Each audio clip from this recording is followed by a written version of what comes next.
Hey everyone, welcome to this deck guide. This is for Harmonization. It's a Francesca Findabair Harmony deck, and I used it on stream today and absolutely bodied basically everyone. Went about 14 and 1 or something, pretty ridiculous up in pro rank. Admittedly our MMR was a bit low, but we got up to 24-30 I think, so we went pretty well. So I'm going to run through this list here, explain my choices, and then we're going to move on to some gameplay, and I'm going to run through the gameplay, explain why I play certain cards, get a couple of wins and a loss in there, show you how it happened, why I do what I do, and then how you can pilot this for yourself. So let's get started with the list. We'll start at the bottom. So the bronze package is actually very solid with this deck. So I find we play a lot of our bronzes near the start of the game, as you probably want to in a lot of decks, but I find it especially here. So you've got two thinning tools in the form of your Mahakam Volunteers and your Broccolin Sentinels. Both very good thinning tools and quite easy to do as well and pull them off. You have a Dryad's Caress in there. I find this is actually a really good card in a pinch. If you're facing a lot of Syndicate, you can purify a Bounty. And if you're facing Nilfgaard, you can purify a Lock, and you've often got a Dryad on board. And if you get all the Vitality, it's 6 for 4, so that's fairly solid. We've got our two Verhi Dragoons, very solid cards. 4 for 4, nothing crazy, but the ability to move cards to different rows is really good. Counters things like Albert Pikeman for Nilfgaard, the Borsodi brothers in Syndicate. Anything that's row locked, these are really good against. And also you can move your own units to your own rows if you need to set up a bigger, say, Great Oak or something. Now we have two Dryad Fledglings. So these were semi-recently put up to 4 power from 3, and having them at 4 just makes them a lot harder to remove than at 3 power. So we run 2 of these, mainly just for the harmony and also to set up the Water of Broccolin if we can't pull it off 4th, which we'll get to later. But overall, these are very solid cards, especially for round 1. Now we also have 2 Elven Swordmasters. Again, round 1 engines, 3 for 4, so quite easily removed, but their ability, deal 1 damage, potentially every turn if you've got elves playing every turn, and we do have a few elves, otherwise it's 1 every 2 turns. But they just look scary, you know, people see these on the board and they say, oh, a damage every 2 turn, we have to remove that. So it's pretty good removal bait. Especially for when you want to get to round 3 and you've got a lot of Dryad Fledglings on board, it's nice to have a lot of their removal gone. So I find these really, really solid. 2 Dwarven Agitators, pretty standard. We run Sheldon Skags, so we want 2 of these to get our boost in our carryover. And we also need them on the board to pull our Volunteers. And we just run 1 Dwarven Skirmisher. Some people do run 2, I just run 1. I don't find them to be that good. In a pinch we can use them, and if we need to we can use them to pull our Volunteers again. Normally they're mulligan fodder, so I just have 1. Alright, now moving up to the golds, so a lot of classic Scoia'tael cards that you've probably seen before. We've got Milva for our immunity long round plays. Siren, lock and move rows, pretty standard. And also Morin, so we have either a lock or damage by 2. So the Dryad tag is really beneficial if we need to pull Broccolin or play Broccolin and we don't have another Dryad on board.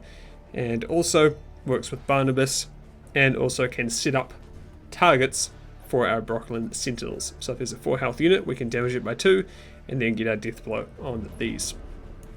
Now we have Forv, of course. So Forv plays a nature card from our deck. Primarily, it's going to play the Water of Broccolin, so we pretty much always want to have this in the deck at all times. Occasionally, I'll keep this in hand in round 2, just to make sure I can throw it back round 3 and guarantee that I don't draw it. Because if you do draw it, then you'll need to have a Dryad on board to get 2 Dryads off this. So that's why we have 2 Fledglings and our 2 Sentinels, so we do have Dryads available if we need to do that. Otherwise, pulling it with Forv is our best bet. Now, of course, we also have Sheldon Skags. This guy gets insane, very powerful card, classic Scoia'tael. Sometimes he's up to, say, 9 power or more, maybe 11 if you're lucky. So Sheldon's just really good removal, normally our last play of the game. Malayan, really solid. If there's one gold card I'm going to use round 1, it's probably her. So just really good removal, 4 power, damage enemy unit by 4, really solid. Or 4 enemies by 1 if we have to. Then we have Gabor Zigrin, classic dwarf. You can either play him sneaky round 2 to get some resilience for round 3, or you just get immunity and get him to boost a few turns. Nothing you haven't seen before. Barnabas, super powerful card. This is quite often like a 15 power card if you're boosting 3 units and maybe you've got 3 Dryads on the field, Dryad Fledglings. Now then this could be like a 15 power card. So he's crazy. He can give you a lot of points very, very fast. Etheline, mainly to boost Sheldon or an immunity card if you don't have Sheldon. Water of Broccolin, very key to this deck. So normally you're going to be pulling it with Forv and then playing it again with your leader ability of playing a special card in your graveyard. So that's very key. Pretty much always use this on round 3.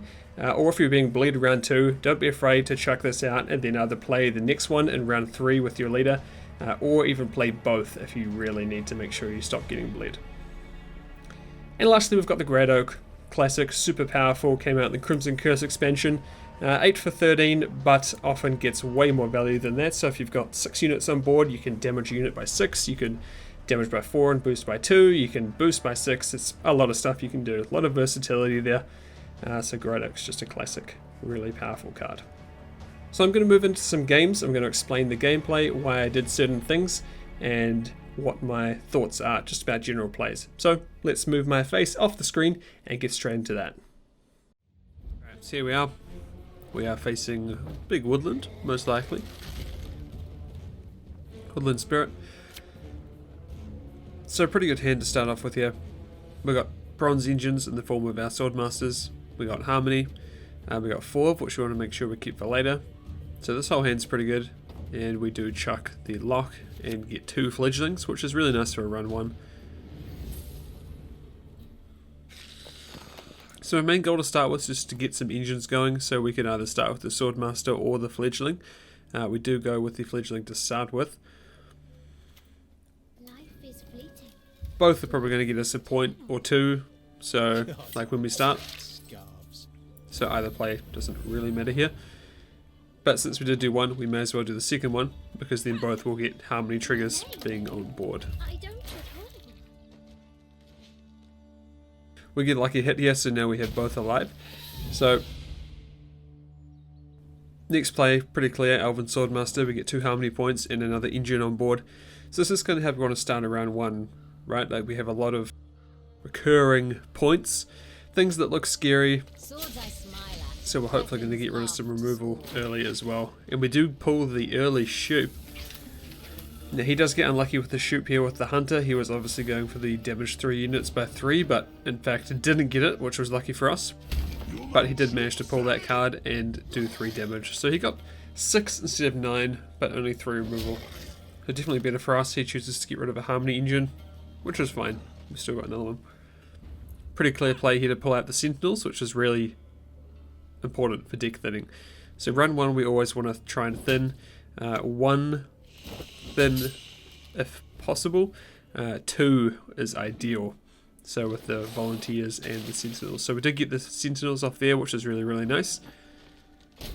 Our Swordmaster got moved rows, so that's kind of gone. We do get the rare chance to actually use our Dwarven Skirmisher, so we chuck that down here. And now this hand, I'm probably pretty ready to pass. So we would need to keep 4 for round 3. Zircon's really nice for round 2 to keep resistance. Milva really good round 3. Barnabas really good round 3. We could chuck more in here if we wanted. But if we did and he passed, we would need to commit something good in order to catch up. And I don't want to do that. So we're just going to pass. And we kind of hope that he will pass round 2. We put Zigrin down in the resilience for melee. Melee row for resilience. And then we have a few points extra to start with. So we're going to chuck the skirmisher here for sure. And probably keep everything else.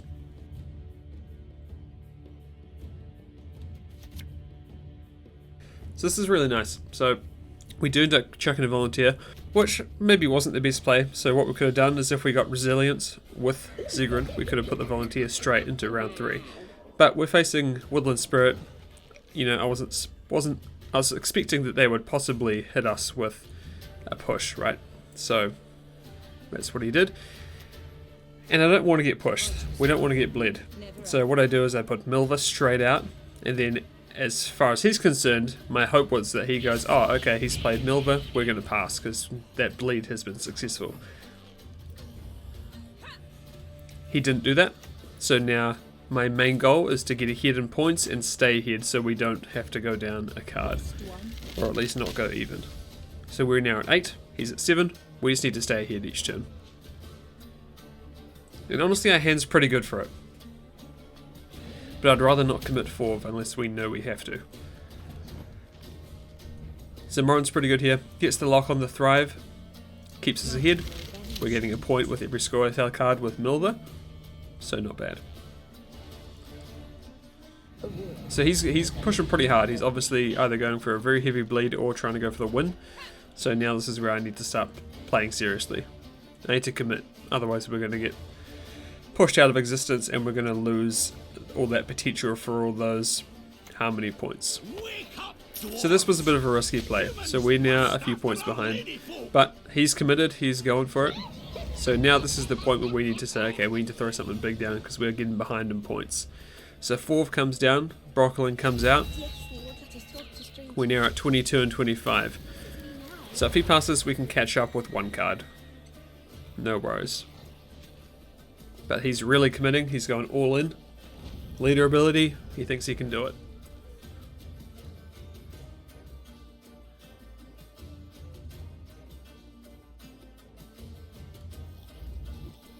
I'm still hoping to get a sneaky resilience off Ziggurin. So he drops Osriel, very bad Osriel, only 5 points. So we're still only 8 behind. So we can play Athleen. Go up 6 if we wanted. Which we do. Boost Ziggurin. Because if we chuck a card, we're going to have to chuck Ziggurin anyway, and we need to make sure Ziggurin's big enough to win us the round, and just by himself. So we do chuck Ziggurin here. We stay on 1 card, but we have resilience. And while we did commit 4, if we hadn't, we didn't get any harmony points off them, so we could have just played 4 at the end, but I didn't know that. So that's fine. So we start round 3, we've got Ziggurin, we've got Barnabas, the Great Oak, and a couple of mediocre cards. We're going to chuck both of these. Lock's great. Volunteers is really good because we can just play Volunteers immediately. And we have our leader ability. But he passes. He gives us the win. So, easy mode. Next game. Here we are. So it's us versus Krak. So this is more of a common matchup than Woodland Spirit for sure. Pretty good opener again here. We've got Forv. Forv's great. We're going to chuck back the Water of Broccolin because we don't need it. And we want early game stuff. Carryover is good. We get Sheldon, which is great for the boost. We have the Sentinel and the Volunteers for thinning.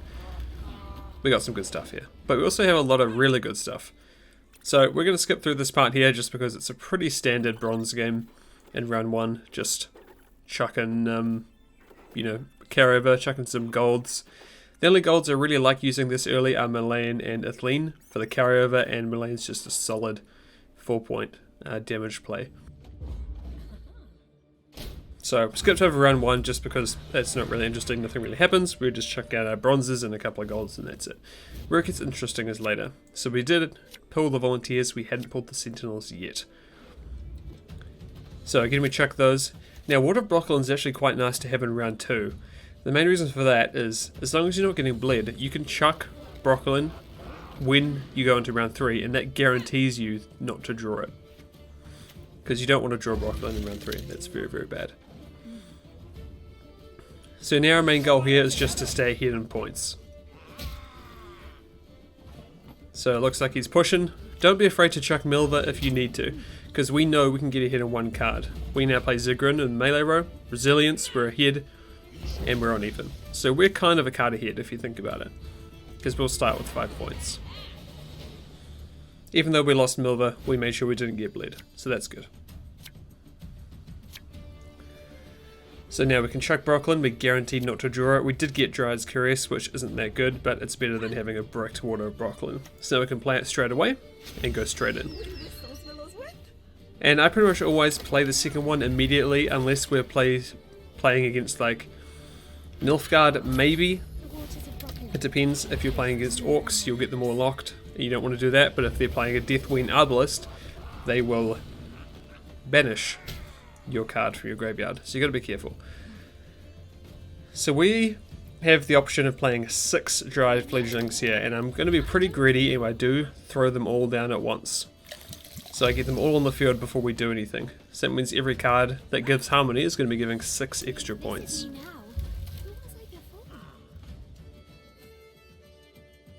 Now that's a weird inclusion, isn't it?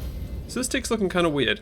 He hasn't used his leader ability, and if you think, I probably should notice this, he didn't use his leader ability and didn't do anything, and now everything's at 5. And don't be like me and not notice something bad coming. So I should have seen this coming. I should have seen something happening with that no leader ability. Everything's at 5, he plays Scorch, and we lose our entire board.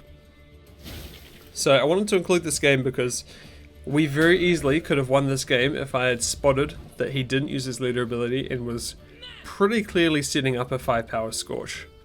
We could have played really anything that gave Harmony and we would have been good.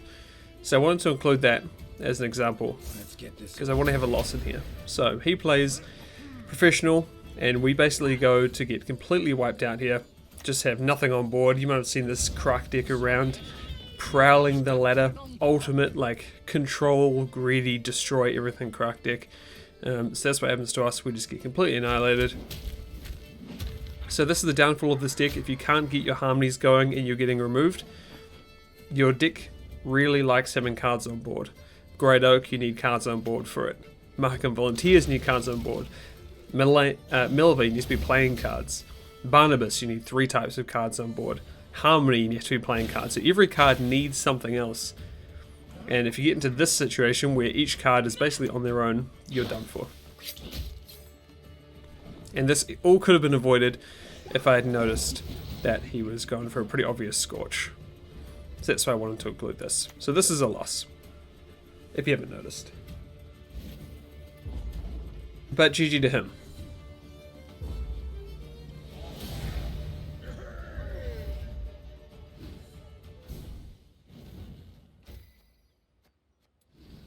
Okay, let's move on to our last game. So we're going up against Nilfgaard. Interesting situation, like I said, because we often run into Orcs and Deathwing Arbalist, which is really big counters for us. So we got Broccolin. We don't necessarily have Forv, but we're going to chuck it and hope we get Forv later. A lot of good bronzes. We don't necessarily want to use all of them early, but we can. So we can use Milan, we can use one of our locks. We have some good bronze stuff. So we're going to go for it. We got 2 Elven Swordmasters, which is going to be some pretty good damage over time. So he's coming in and locked our Fledgling. That's cool. We'll just start playing out our Swordmasters. We're baiting our Lotto removal early, which is really, really nice. Because we don't want it to last for round 3 when we need our engines to be going. So we do decide to get rid of that Magne division in the top there with Milan. It's just points we don't need him to have. And we can afford to chuck this early. So we do just wipe that out.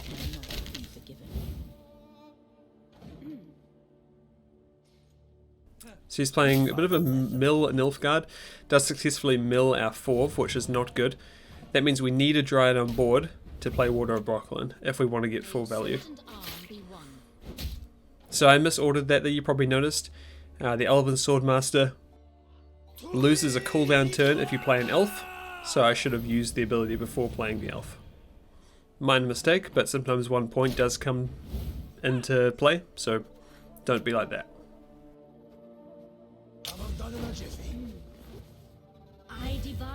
Bit of an interesting counter there. Try and go for the cheeky resilience. Didn't quite work, but that's okay. So since we have Dryad's Caress, we can actually use it, unlock our Swordmaster because we have a Dryad on board, and now start pinging him for 2 every 1 or 2 turns, which is really, really nice. He passes on even, it's 4 and 4. I decide to pass as well, so it's a tie. Sorry, it's not a tie because we have Vitality, so we actually win on even. Which I didn't think I realized at the time. I'm pretty sure I didn't realize it at the time, and then we won. I was like, oh, okay. So now we've won on even, so we're in a great position right now. So we're kind of looking for Forv for the Water of Broccolin. We didn't get it, so we could decide to play or pass. I do decide to play this out and just see what happens. Because he has to play since we won. So we can kind of do what we want. We got lucky there. If that had hit the Water of Broccolin, it would be very, very bad. We're on even, I decided to pass. So he's going to have to go a card down for round 3, which is really good for us.